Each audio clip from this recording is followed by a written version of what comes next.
Samantala, muntik ikamatay ng isang babaeng pasahero ang pagtalon niya mula sa jeep para takasan ang driver na nanghipo umano sa kanya. Ang ginawa ng driver, nakunan pa ng video ng mismong biktima. Nakatutok si Chino Gaston. Sa cellphone video ito, nakuha ng babaeng nagbatawag sa pangalang Lakuni. Makikitang katabi niya ang isang jeepney driver na namamasada sa rutang Cubao-Lagro.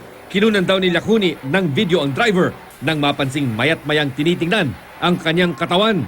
Padila-dila pa ang driver. Lalong natakot si Lakuni nang magsibabaan na ang iba pang pasahero. Kinakausap din daw siya ng driver pero hindi raw maintindihan ang pananalita nito. Pagdating sa 15th Avenue sa Cubao, bigla na lang daw hinipo ng driver ang maselang bahagi ng kanyang katawan. Dala na matinding takot, napatalon daw si Lakuni kaya muntik mabundol ng mga paparating na sasakyan. Hanggang ngayon, dama pa ng biktima ang trauma. Sa driver po.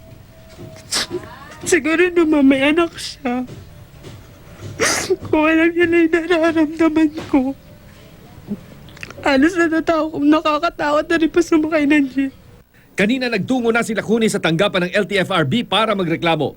Positibo niyang kinilala ang driver ng jeep na si Emmanuel Hanopol Escalona mula sa records ng LTFRB. Ayon kay LTFRB board member Ariel Inton, malinaw na hindi dapat magmaneho ang mga ganitong uri ng driver. Inirekomenda na nila ang pagkansela sa driver's license ni Escalona. Pinatatawag na rin ng LTFRB ang operator ng jeepney para magbaliwanag kung bakit ganito ang asal ng kanilang driver. Pinaalala rin nasa complainant na pwede rin siya magdemanda ng criminal case dito sa driver na to. At sana tong driver na to, kung sino man nakakilala sa driver na to, siguro madala na dito sa LTFRB. Bukod sa acts of lasciviousness na isang criminal offense, labag din daw sa prangkisa ang di pagsuot ng tamang damit ni Escalona habang nagmamaneho na nakasando at shorts lang. Pinuntahan namin ang terminal ng mga jeep na biyaheng Cubao-Lagro.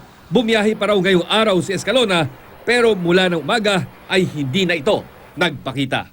Chino Gaston, Nakatutok, 24 Oras.